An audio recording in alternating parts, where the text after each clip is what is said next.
మన ప్రభువును రక్షకుడునైన యేసుక్రీస్తు వారి శ్రేష్టమైన నామంలో అందరికీ వందనములు. రోజుకు ఒక మిషనరీ జీవిత చరిత్రలో ఈరోజు మనం చూడబోచున్నది థామస్ జాన్ బర్నార్డో యొక్క జీవిత చరిత్ర. జననం 4/7/1845, మరణం 19/9/1905. స్వస్థలం ఐర్లాండ్ దేశంలోని డబ్లిన్, దర్శన స్థలము ఇంగ్లాండు.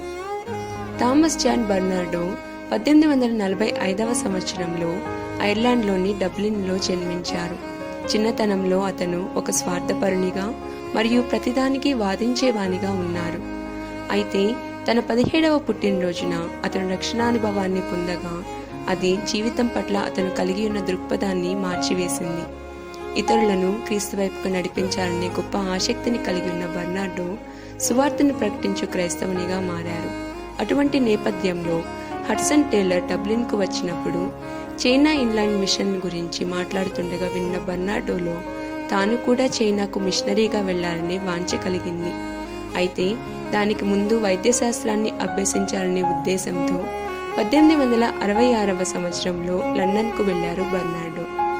ఒకవైపు తన చదువును కొనసాగిస్తూ మరొక వైపు తూర్పు లండన్లో సువార్త సేవను చేపట్టిన అతను ప్రథమంగా మద్యపాన గృహాలు, థియేటర్లు మరియు మురికివాడల్లో సేవ చేశారు. పేద పిల్లల కొరకు ఏర్పరచబడిన ఉచిత పాఠశాల అనగా ర్యాగ్డ్ స్కూల్స్ లో కూడా అతను బోధించారు. అక్కడ పిల్లలు పైకప్పులపై మరియు గట్టర్లలో నిద్రించటం చూసిన బర్నార్డో ఎంతగానో చెల్లించిపోయారు. కాగా ఒక వైద్య మిషనరీగా చైనా వెళ్లాలనే తన ఆలోచనను విరమించుకుని 1867వ సంవత్సరంలో హోప్ ప్లేస్ అనగా నిరీక్షణ స్థలము అనే ఒక ఉచిత పాఠశాలను స్థాపించారు. తదుపరి అనారోగ్యంతో ఉన్న పిల్లలకు మరియు నిరాశ్రయులైన పిల్లల కొరకు అతను 1870లో ఈస్ట్ ఎండ్ జువెనైల్ మిషన్ను స్థాపించారు. ఆ పిల్లలు కేవలం పరిరక్షించబడటమే కాక దేవుని ప్రేమను కూడా తెలుసుకొనవలనని దానికి బర్నార్డో ఎంతో ప్రాముఖ్యతని ఇచ్చారు. అందుకొరకై ఆదివారం రోజున క్రైస్తవ విద్యా తరగతులు మరియు సంఘారాధన కూడికలు అక్కడ నిర్వహించబడ్డాయి. 1873వ సంవత్సరంలో అతను సిరి ఎల్స్మైన్ని వివాహం చేసుకున్నారు. ఆమె కూడా బాలికలను ఆదరించాలని, వారు ఏ విధమైన దోపిడీకి గాని దౌర్జన్యానికి గాని గురి కాకుండా పరిరక్షించాలనే భారాన్ని కలిగి ఉన్నవారు. కాబట్టి బాలికలు చేరి చిన్న చిన్న సమూహాలుగా నివసించగలుగునట్లు వారిరువురు కలిసి ఒక కుటీరాల గ్రామాన్ని నిర్మించారు. అక్కడ ఒక అమ్మ ఆ బాలికల పరిరక్షణను చూసుకునేవారు. జాతి, వైకల్యం లేదా వారి స్థితిగతులతో సంబంధాలు లేకుండా ఆ గృహాల్లో చేరుటకు పిల్లలందరినీ ఆ దంపతులు అనుమతించారు. అంత మాత్రమే కాదు, బర్నార్డో ప్రభావవంతమైన ఒక బోధకుడు కూడా.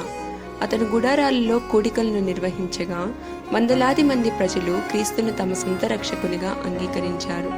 ఈ లోకంను విడిచి వెళ్లే సమయానికి అతను పేద పిల్లల కొరకు అనేక ఉచిత పాఠశాలలను, 8500 మంది పిల్లలను ఆదరిస్తున్న 96 గృహాలను మరియు లండన్లోని పీపుల్స్ మిషన్ చర్చిని స్థాపించారు.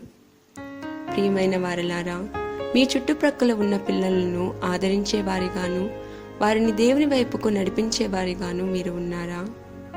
ప్రభువా, పిల్లలకు సహాయాన్ని, ఆదరణను అందించి మీ యొద్దకు వారిని నడిపించుటకు నాకు కృపను అనుగ్రహించుము. ఆమేన్.